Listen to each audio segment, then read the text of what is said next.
Good morning, everybody. This is Diggs. It's another beautiful day out here in the Pacific Northwest. I hope all of you are ready for your Friday, getting excited for the weekend. I know I am super stoked, and I hope I'll see you guys all on stream later tonight. Jayden has come out on the JP side, and we got a first look at his kit on WoTV, and it is pretty impressive and pretty unique. Let's go ahead and dig in.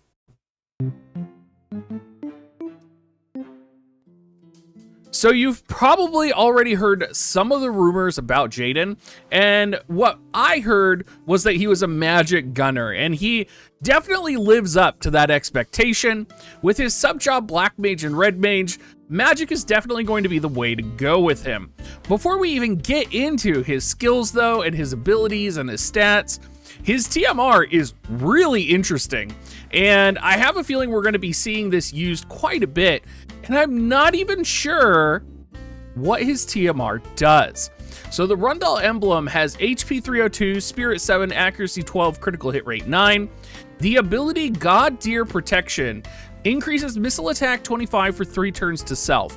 Now, the next part is interesting because it says reduces the damage taken from 1000 HP to 2500 HP for self. Now, because it doesn't say a certain turn limit, what I'm assuming is this will put a 2500 HP barrier stone skin-esque for any of you who have played Final Fantasy 11 or Final Fantasy 14, kind of like a barrier or a shield on him for that much damage. Not fully sure. I have not seen it in action, but it's a new feature, it's unique, and I am super excited for it. His mastery ability is going to give HP 10% for light allies, light attack 15 for light allies. He's going to have missile resistance 10 for himself, and it's going to decrease his AP consumption by 20% as well. So overall, he's going to be able to bust out abilities.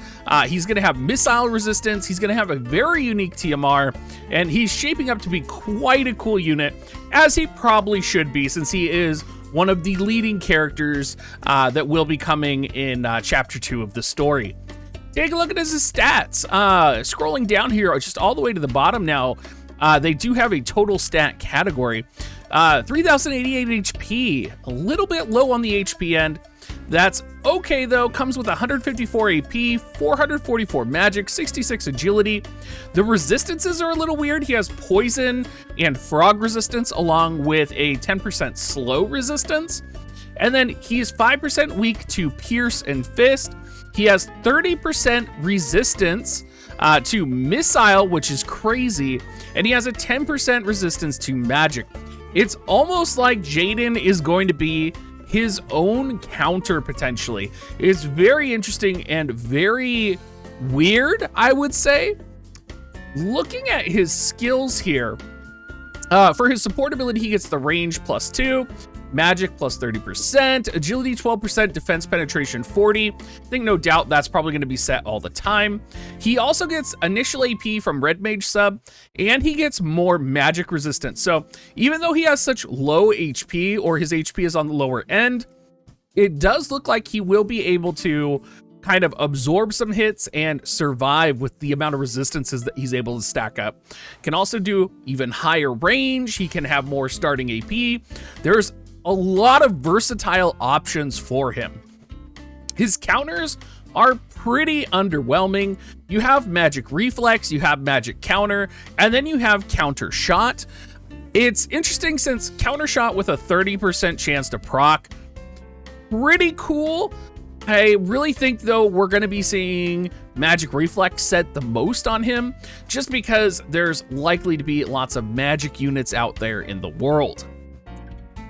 Looking at his primary job, all of his attacks are missile in both his primary and sub job, and they are all modified by magic. An important note here, his main bread and butter technique, middle shot, is a 100% hit chance attack.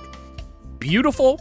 We have Sniper Stance, which increases missile resistance 25%. Keep in mind, he already has 30% missile resistance, so this gives him 55% missile resistance. That's crazy, and it increases his range 1 for 3 turns. That could be in addition to the range +2 that he already has if you set that passive. he's going to have some range, let me tell you. He has an upgrade to that, which gives the buff for 4 turns, which is great. Enchanted Bullet is going to be a cross-shaped attack, which decreases attack 38% for 3 turns to targets. We have Durian, so this will be Enchanted Bullet Enhanced, right? Which actually has 1 more range on it. This is, like, he has some sick range. Like, if you look at this, this is range height 4, AoE height 1. Like, this is almost the same attack area as a bow unit, right? This is not like a gunner attack. This is very much, you know, a bow attack almost. And his primary attack only has range height 1. Some of his other shots do have range height 1 and range height 4. So he's going to actually be able to hit units that normally the gunners that we have would only be able to hit with sharp shot if you were able to set sharp shot. So I think this is a big deal in terms of his kit that a lot of people might not consider. Stag Command is going to increase his agility and those of his allies around him 20% and increase his magic 60% for 3 turns, which is a very powerful magic buff. Piercing Shot is going to increase missile resistance penetration by 30 for 3 turns to self, and it's going to deal 200% damage. So it's an attack that's going to increase his missile resistance penetration. And then Golden Shot is going to decrease CT 5 to 15x on the target that you're attacking. Again, this is another range height 4 attack. So, I mean, if you're on a map with height, like, you're going to die. Like, he's going to deal some damage. In terms of his sub job, he does get double shot and he does get paralyzing shot. Nothing too exciting, but if you are going to be chaining or taking him in any type of a raid format, I can see him being utilized for his double shot there. He does get Black Mage sub, and all of these attacks are magic based. He does get Flare. Highly doubt we'll see him utilizing Flare. I think the most likely sub job you're going to see him on is Red Mage, just because he has access to Jamming Thrust. And I think because that has such high range, such good range height, it's a great in-between ability for when he doesn't have access to his range height 4 attack, and maybe like a unit is like semi-close, but still like can't be hit. I think Jamming Thrust would be a great kind of, you know, like, it would almost give a kill zone for him within like a 8 square radius that is absolutely crazy.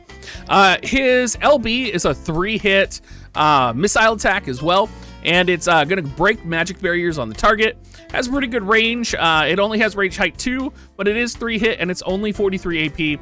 So we are going to be seeing that a lot, I imagine. Well, I think Jayden's going to be insane, and I think there's a couple reasons for this. And while he is not like fully meta'd in yet on the JP side yet, I think it's important to call out, obviously, pairing Yuna with him, pairing the kind of light meta that we've had in global with him is going to be so disgusting. And I just see this world where, you know, we're going to be seeing a light meta returning, especially after Warrior of Light EX as well, right? Because they have that on the JP side. They have Camillo, for example, on the JP side as well, which is a free light element UR unit. It's going to be interesting.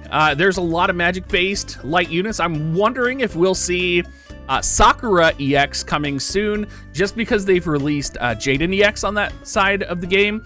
I could absolutely see them kind of laying the groundwork for Sakura EX to make her triumphant return, and maybe we'll get a new global or, you know, WoTV FFBE unit. I am hoping so, because personally, I really want Nicole, and I would kill for Nicole. Anyway, everybody, thanks for watching. As always, if you do want to support me, please use my affiliate link, dig.gs/coins. Swing by the stream later tonight. We'll be having lots of fun.